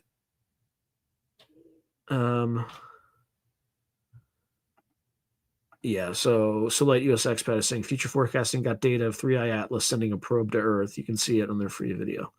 Yeah, who knows? But the bottom line is the whole disclosure movement, I think, is just it's a distraction. It's just counterintelligence on all sides. It's kayfabe. The real reality is that a lot of the things that people see, they're creating. Their subconscious is creating. I'm not saying all of it is, but I think there's a huge element of that involved in all this kind of stuff. So Angela Cullum is saying absolutely 100%. So, we'll see. Maybe in future podcasts we'll run some like large scale experiments, right? Where through the collective will of people, we make positive things happen and just see if they happen. I think that's the best way to grow. Oh, for sure. Hello, FS is saying Luis Elizondo is a government plant. That's 100%. 100%. His entire career, he was counterintelligence, right? You think he's suddenly a whistleblower? Of course. He's just continuing to do counterintelligence. So Roger Claiborne is saying, I agree. Developing potential is a logical progression and requires experimentation with an open mind. That's a good question. Solite US Expat is saying, how many interviews do you have lined up of new people? I'll answer that in a second. Yeah, I know. It's a dangerous idea too. This is why I just tried to say focus on positive outcomes. But anyway, in terms of people I have lined up, so I just did two. I mean, it was 1 2-hour Peter Carroll interview. I'm going to split it into two, so I have content. I have an interview with a film producer about a documentary they have coming out on Rendlesham Forest, or a documentary they have about that. And then I have an interviewer with 1 or 2 interviews that I'm doing tomorrow with Mr. X on future forecasting, who spent some time in the IC community, actually his entire career, or most of his career. So that's like 5 interviews. Oh, and then Dr. Joe Galloway. I'm going to do 2 interviews sometime in December. So Peter Carroll invented chaos magic. He is sometimes described as the greatest living magician on earth since Crowley. He wrote a book called Liber Noel and Psychonaut, Kia and Chaos, I think, and another book called Epoch. So he's a chaos magician. Oh, hello. FS says, I had Lou lie to my face about his work. Video on my channel about an interview with a Tic Tac reptilian witness, Trish Bishop. Yeah, like, look, no shade on Lou Elizondo, but like, there's a reason he doesn't respond to me when I ask him to come on, right? Like, he's running a counterintelligence operation, probably, and he's just doing his job. That's just his job. That's all. Yeah, I actually had corresponded with Jamie Foxx, and then he just ghosted me. So I got his email address and everything, but no. Like, so Solite US Expat saying, I wish you got Jamie Foxx on. Yeah, so do I. So do I. But he ghosted me, so I'm not gonna. The intelligence community. Okay.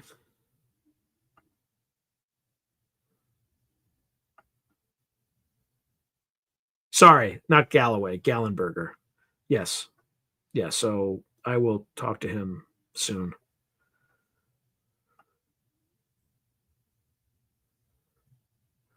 Yeah, there's a reason it's not well known. Like there's a good reason. Because it works. Well, I'm not, it's not like I'm doing it, but I'm curious about it.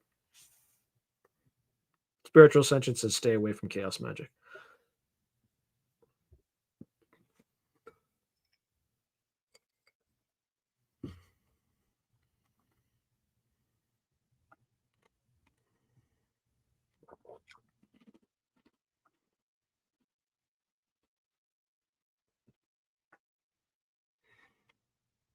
All right, what else are we talking about?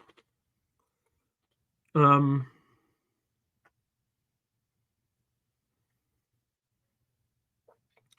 all right, so ask Dr. Gallagher about the woo I told you about in the email. That will perk up everybody's ears. Okay, I'll have to revisit it. Can you resend it to me in the background just so I can like jog my memory tonight?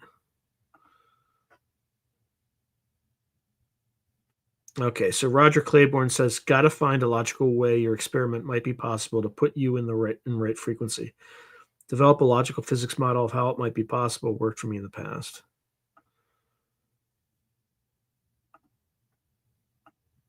Okay.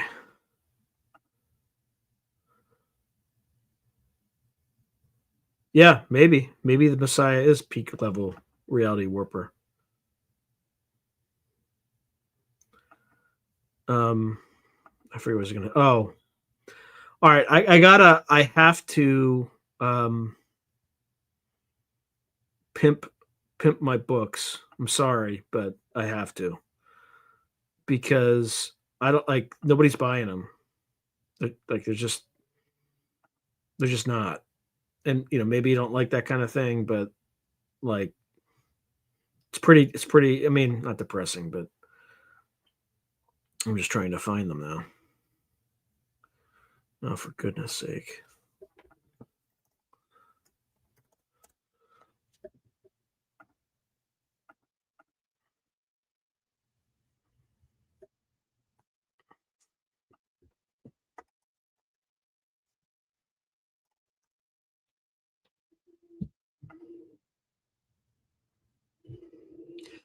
All right, I'm just gonna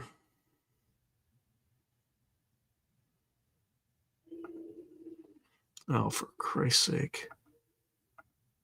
There we go.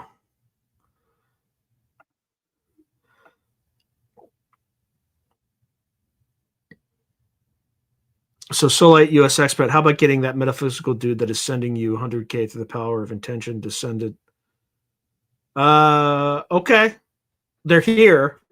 So if you can make that happen, well, let's just try to make the 100K happen first before we spend any energy on anything else. But they're here. They know. They're listening. Pimp My Pages by MTV.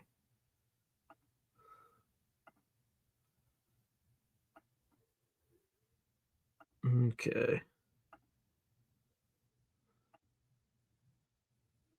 I don't know if we're a cosmic meme on side, but all right. I'm just gonna pimp one of these things. Just give me a moment. Or two of them. What the heck? All right. So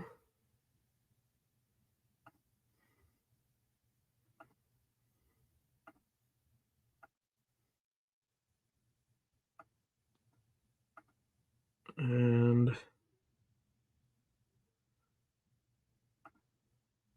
all right. So this is my third collection. Okay. It's called Hellhold and Other Stories. Many horror novels, not horror novels, but short stories. Like, you know, even the Kindle version. Like, trust me, it's good stuff. It's really good stuff. And then the other, so here's this cover. I think is pretty awesome. But even just the Kindle, like the Kindle version. So, and then the second, and I released. Oh, for Christ's sake!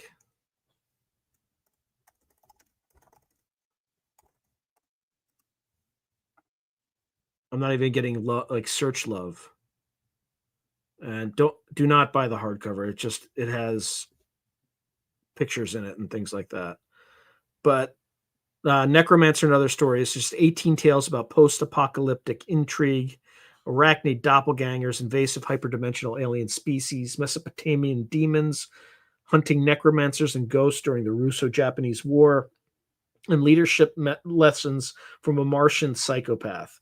So this is my second complete collection. Let me go back to the first one. Or the third one. So this is just 15 tales about demonic artifacts lurking in hidden dimensions, the lure of forbidden knowledge, the dark side of divinity, the wages of totalitarianism, robotic horrors, artificial intelligence gone terribly wrong, biological monstrosities, and the twisted end of innocence. So, one of the stories in here was in on Vice Media, all that good stuff. So please definitely do check them out. All right. With that, I will stop boring you with this information. But if you want to find these particular books, literally in the description, there's a link that you can click on for either of them. So if you like to support the channel in a way that you actually get something out of it, it's not like a super thanks or something like that, where you just you don't really, you get, I guess, a feeling that you supported it, but this, you actually get a physical good. So anyway, I'll stop right there, but I appreciate you all. And if there's any way you can support the writing. And Gray Owl has bought my first anthology, or collection, which isn't as great as the other the newest ones, because they're older stories when I was still kind of learning, and he enjoyed it. I think Gray Owl is here, and he can either attest to it or say that I'm BSing. But okay, let me find out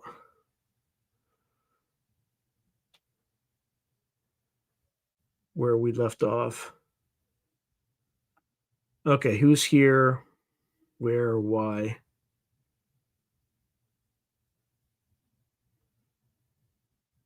Oh, well, that's the thing. It's got to be positive. It's got to help. I mean, help it, like winning, like Mega Millions or Powerball. Like, it only helps one person. And if I were going to do it on this show, I'd probably do it for me, and then that would just be bad. That's just it's bad in all sorts of ways, or it's self-serving in all sorts of like ugly ways. So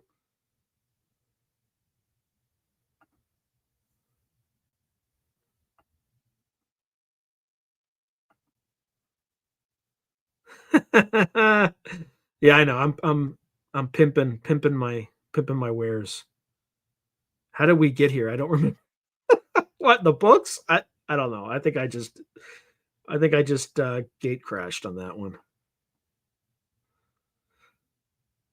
A night, yeah, romance novel. Yes, they're all very romantic.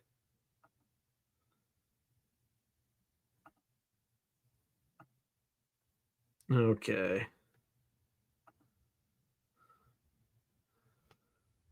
Yeah, those are literal eyeballs on his skin. That's part of the story. You'd have to get it to to do that. Like both those covers are based on stories that are actually in the volumes. Yeah. I do not encourage people who um, are looking for self-help to buy those collections. They're dark, very dark.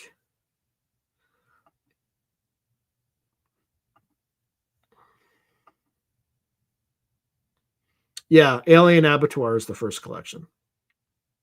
So thank you, Grail. Thank you, Solite US Expat. I'll check it out after the stream.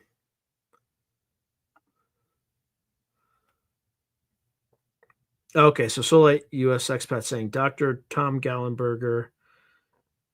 I thought it was Joe Gallenberger, but from the Monroe Institute talks about using heart-based coherence to influence reality. Dice floating, a woman turning into light while chanting Om. Yeah, it fits. Actually, that's a good point. It fits exactly what I was talking about human potential, and even a car passing through a log. Yep.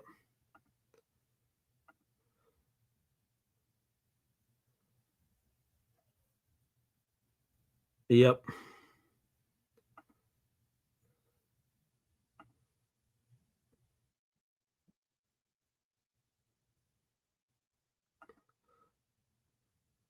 Yep. Just be a Mantid instead. Yep. Yeah. So Solite US Expat is saying stupid ChatGPT got it wrong. I just typed it to try to make it short. Yeah, I imagine. Yeah, I imagine it did get it wrong. So it's like people are already dropping off. That's not great.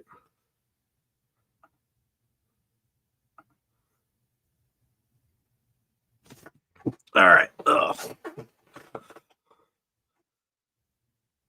They probably started dropping off when I started pimping my wares. We got up to I think as high as 90, and then it dropped by. Yeah, let's try to get likes to 100 and see where that goes. I mean, we have 11 minutes. 11 minutes. So let's see if we can make it happen. All right, num's starting to increase again.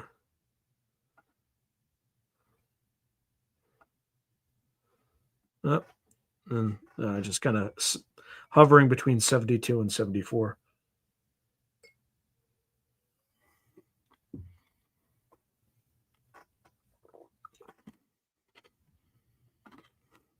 Yep.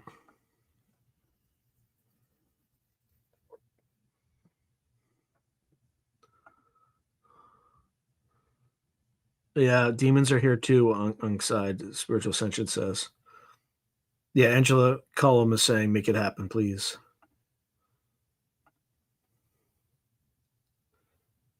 Do these guys that do metaphysics have a paid service? Mm.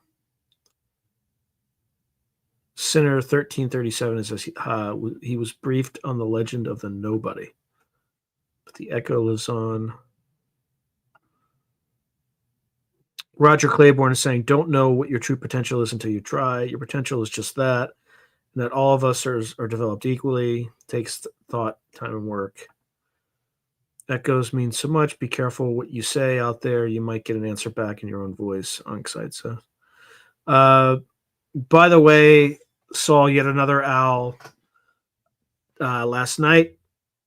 Got it on camera like I always do. So I have a Substack that, I mean, right now it's free because I don't have any disciplined posting schedule or anything like that. But It's called Along the Path Darkly, and it's just whenever I have like weird dreams or these owl encounters, I just post them there. But I've had a lot in the last 2 weeks, at least three. But I've been recording them. That's where I record them there.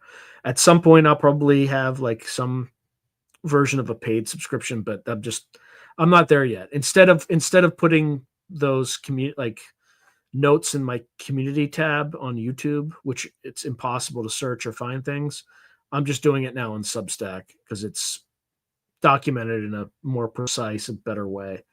So, for instance, this morning I had a dream about some war in Eastern Europe, like not Ukraine, but like the Balkans. It was just kind of weird. I didn't know what to make of it, so I just wrote it down. But you can check that out, subscribe to it. But it's called Along the Path Darkly.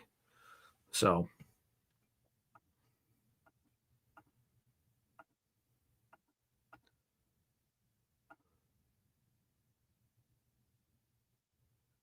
yeah. Well, I mean, as far as I know, they're owls, but I'm surrounded by them all the time.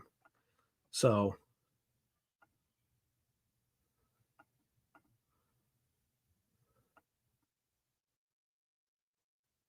we'll see. And I feel protected by them. I don't fear any fear. But last night I saw one on a tree, and then I had one swoop over my head, like a separate one. And I have two videos that I took of the one on the tree, but when it swooped over my head, like my camera dropped, like I kind of like was shocked a little bit because it surprised me. But I saw like the shadow at night with the moon kind of up in the upper sky kind of. I saw the shadow fly over. I'm like, what the heck? Anybody else freeze frame? Yeah.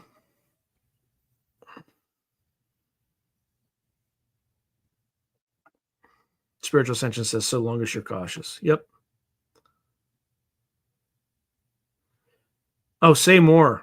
I mean, it scared me because I wasn't expecting, like, and it had to have been an owl because the wingspan was massive. And there's nothing else that flies at night like that. I mean, bats fly, but they're much smaller.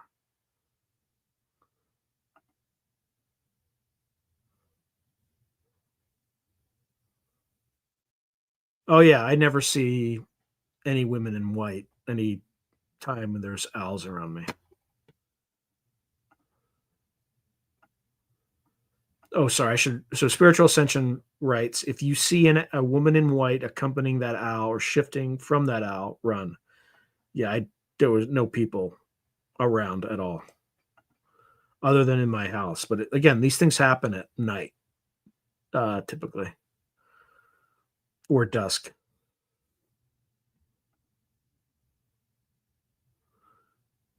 The second Jason Giorgiani video drops on Monday.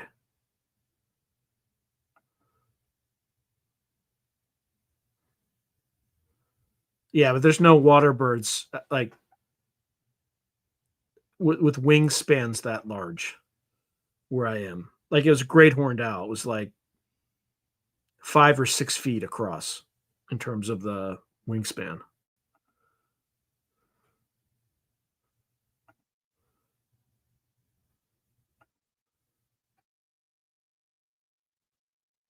Yeah, maybe. Spiritual Ascension says, I still think you see a lot of birds because you're linked through your avian lineage.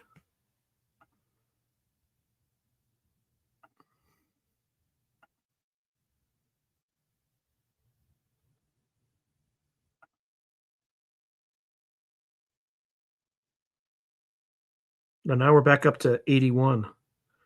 How are we doing on likes, by the way? What's the like count right now? Because I'm not looking at the YouTube thing. I'm pretty blind.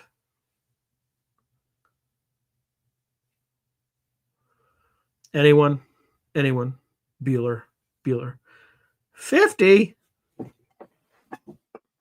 got 4 minutes left.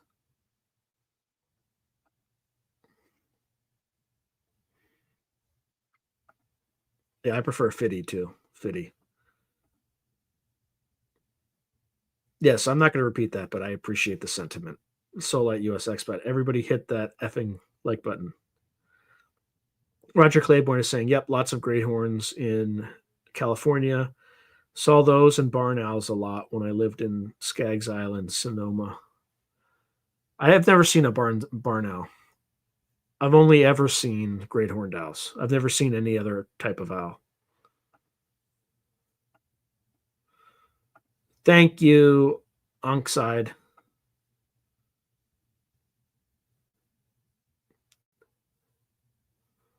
Got 3 more minutes. 3 more minutes. Let's see how everything is progressing. So you're doing pretty well.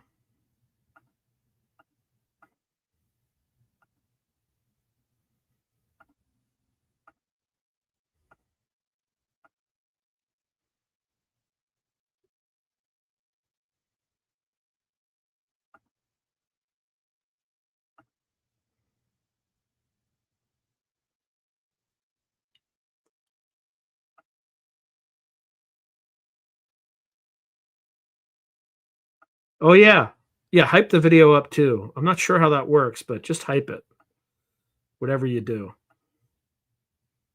Good night, Onkside.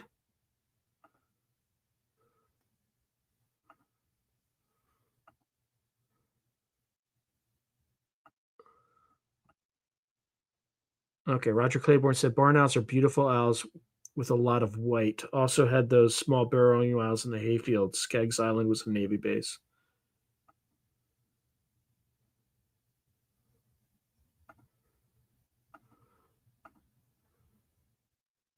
Still at 50. Just hit the hype. Like if you're one of the 50, hit the hype button. Let's see if we get 50 hypes. I don't know what they do, but it's probably good. It's probably a good thing. Let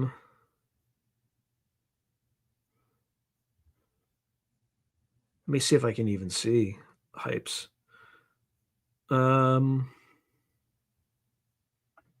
are we doing on likes? Yeah, I'm like lagging behind. I have like 49 likes and 2 dislikes. So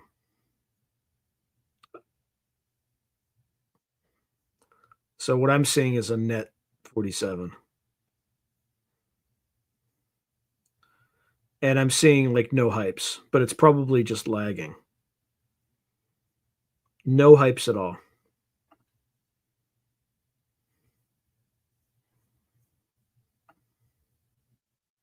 All right, we got like 1 minute.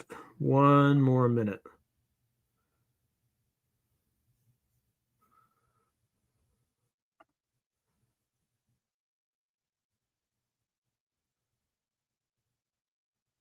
Let's see.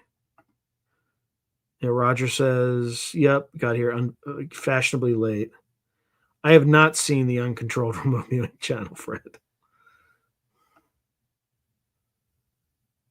Oh, it's after the live stream is done. Okay. Yeah, I guess it's after the stream is done. Okay. All right, folks. We hit the top of the hour. So thank you all. Have a great rest of your weekend. God bless and good night.